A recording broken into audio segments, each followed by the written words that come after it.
Hey guys, Mr. Google here. I'm here to do my little thing for the yearly film project. Yeah, year two, man. 2008. Yeah, you see me now? And now I'm a freaking hipster werewolf. Alright? Rawr. Alright, that was terrible. Alright, I'm here to do my favorite films of 2008, my top 10. And I'm going to go through number 10 through 6 very quickly, and then I'm going to go more in depth, 5 through 1. I'm really glad how we did 2009.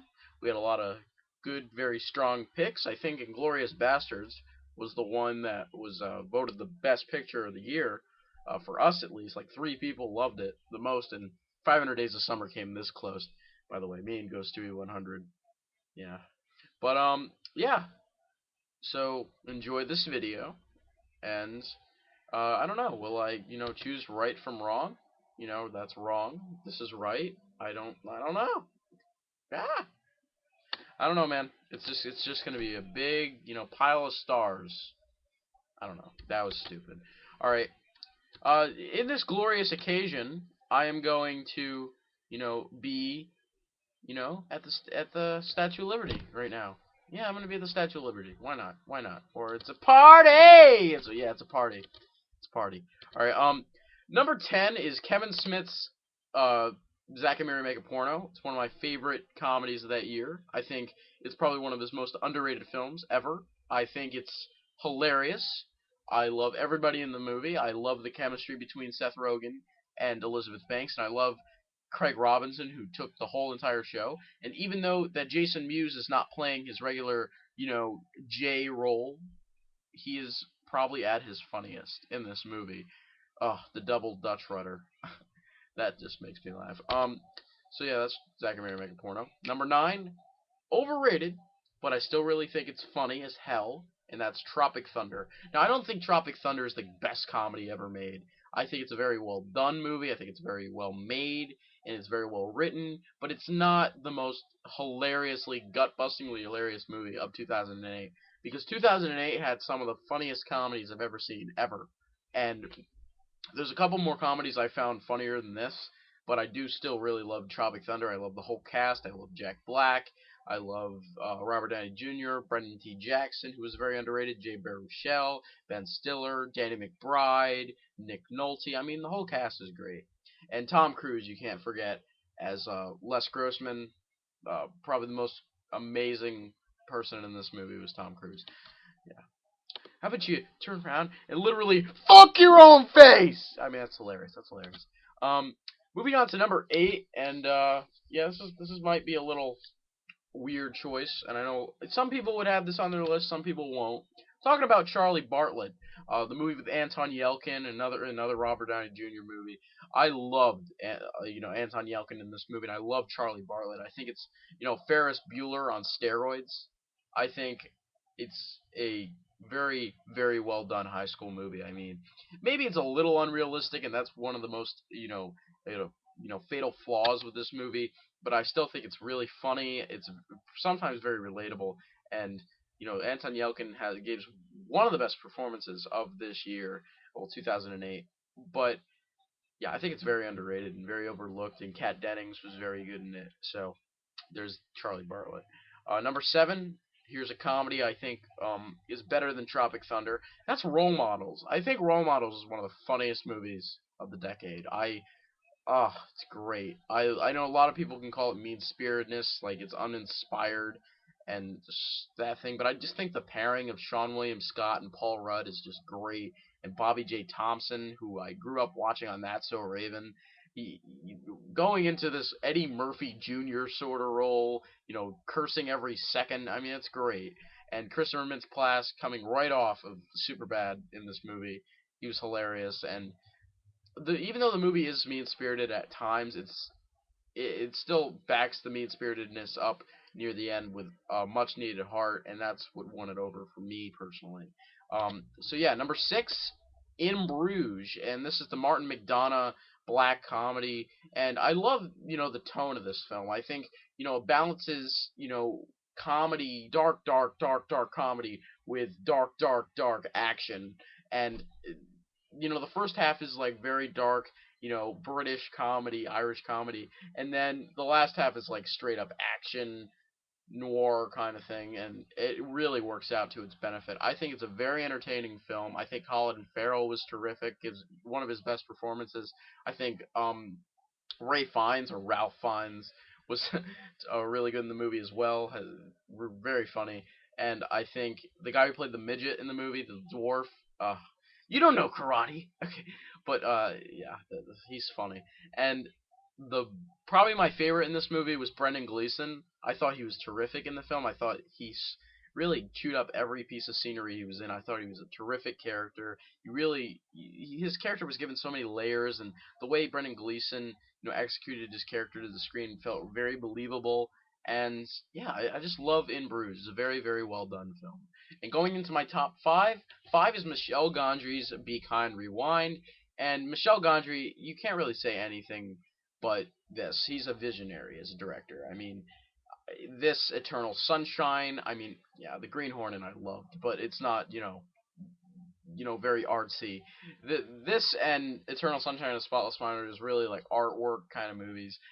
I loved Be Kind Rewind. It was a movie I instantly fell in love with, just to the whole like film, remaking these own films, and then coming making the community come together at the end of the film, and it was really, really good. And I thought Jack Black gives one of his best performances ever, and I loved Mos Def in the movie. Melanie Diaz was great. So was Mia Farrow, Danny Glover. I mean, it was a great cast, great movie, very well done. Loved it. Number four, it's a movie that when I first saw it, I was surprised at how much I loved it. And I know it's kind of a weird choice, kind of weird. Nick and Nora's Infinite Playlist. I know everybody's gonna be like spamming me in the comments. Michael Cera sucks. Michael Cera sucks. Dot dot dot. Except for Scott Pilgrim. Um, ever since Superbad and Juno, I honestly never disliked Michael Cera ever. I quite loved his comedy. I just like his whole style, his style to be like one of those nonchalant guys. He talks in a high pitched voice like that, and I think he's really funny. I think he's modern day Woody Allen. I think because I know I'm gonna get a lot of spam for that, but he really is. He has that sort of monotone kind of thing going for him.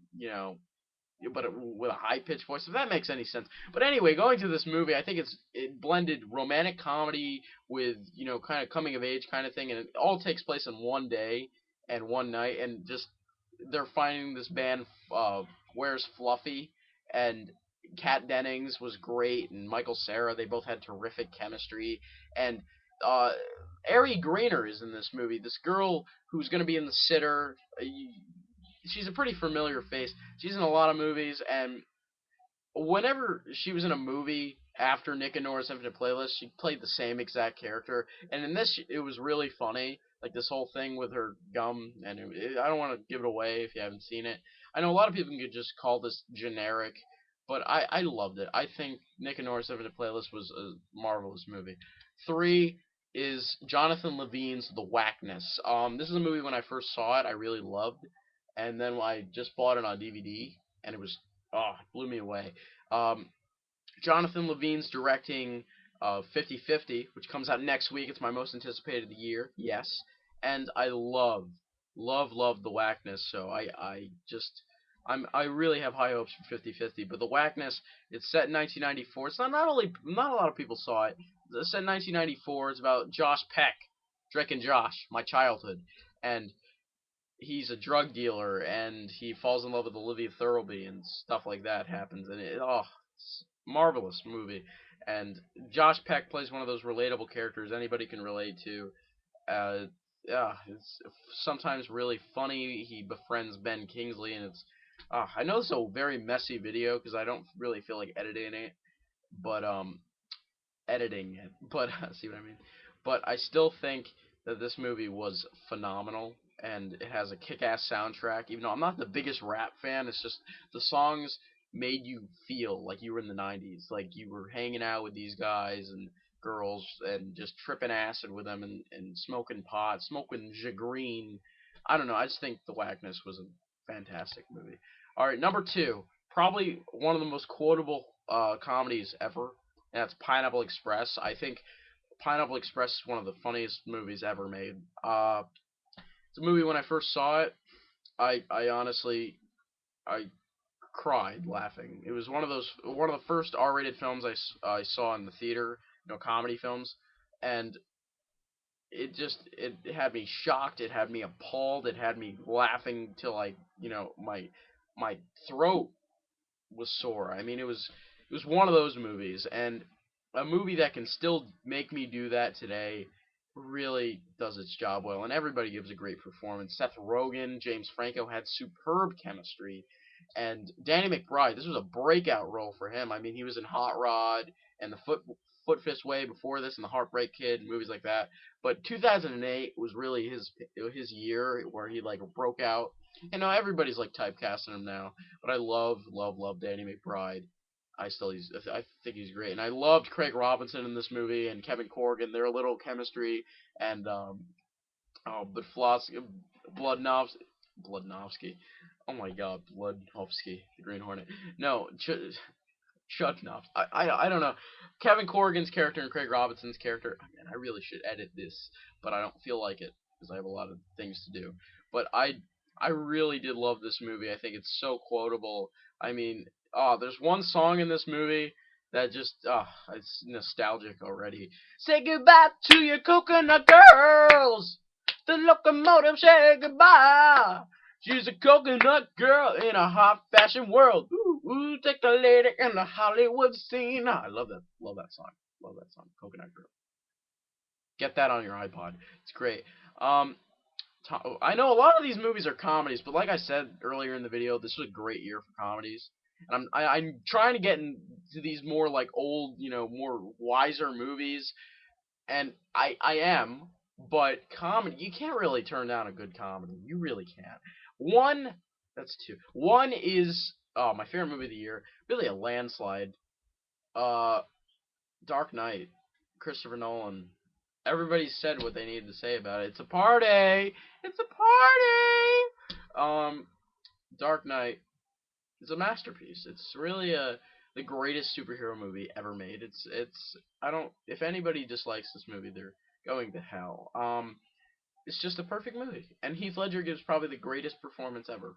Um, I've been raving about every other movie on this list, but when it comes to the number one this time, it really strikes a chord with me. This movie, it's perfect, and Christopher Nolan's one of my favorite directors all time, and I can't wait till Dark Knight Rises. It's gonna be great. So yeah, 2008 was a great year for movies. I will give it that. I know a lot of people have like Frost Nixon and Slumdog Millionaire. I loved Slumdog Millionaire when I first saw it, and then I rewatched it like last year. Thought it was good, but yeah. And then Frost Nixon I thought was very good, but a little overrated. And Curious Case of Benjamin Button, I remember giving it like a 10 out of 10 when I first saw it, and I haven't seen it since. So, I don't know. Maybe that's like a very close honorable mention, but these 10 movies I honestly love. So those are my top 10 of the year. Dark Knight's my favorite. I know a lot of people's favorite is going to be Dark Knight, and a lot of other people's going to be Slumdog, but still, I'm Mr. Google. Don't forget to ski cap and subscribe to the Yearly Film Project. I know this has gone on for like almost 14 minutes, but yeah, I'll try to edit next. I'll see you in 2 weeks for 2007, but I'll try to edit that one when I get to it. So yeah, I'm Mr. Google. I'm